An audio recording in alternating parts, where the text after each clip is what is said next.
হাদির শোকে শোকাহত পুরো দেশ। হাদি ভাইয়ের সবচেয়ে বেশি একটা বাক্য যে মানুষের মধ্যে টাচ করেছে সেটা হচ্ছে, আমার যদি কিছু হয়ে যায় তাহলে আমার বাচ্চাটা দেখো।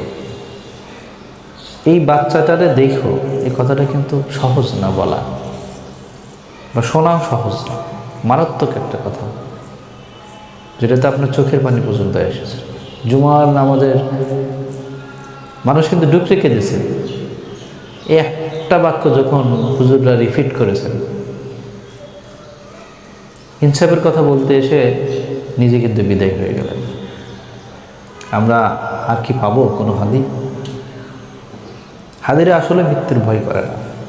অনেক স্লোগান দেখলাম যে লক্ষ হাদি বাইরে, এটা ভুল কথা। লক্ষ হাদি কখনো বাইরে থাকতে পারে না। হাদিরা একজনই হয়, আর এইভাবেই আসে।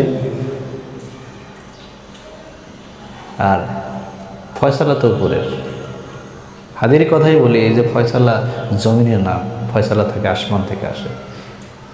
তাই এই ফয়সালা জমিনে না আসমান থেকে আসে, এই কথাটা ভিত্তি করেই আমি আপনাদেরকে বলতে চাই, যারা সহিংসর মধ্যে আছেন, বিভিন্ন প্রতিষ্ঠান ভাঙছেন এবং জানমালের ক্ষতি করছেন, আমি বলি এসব পরিহার করুন।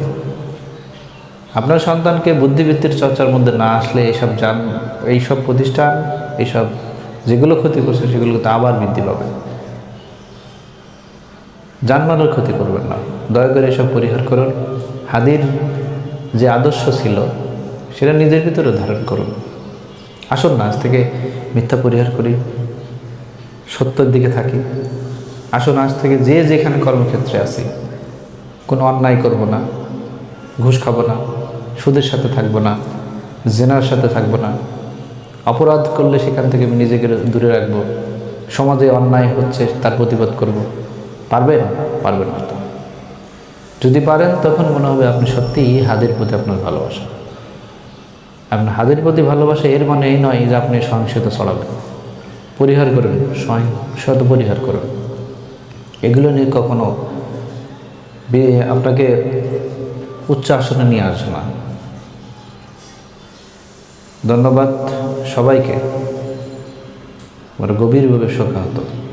আমরা দোয়া করি হাদির জন্য, বেশি বেশি নিজের জন্য, যেন নিজেও নিজেকে সত্যের পথে রাখতে পারি।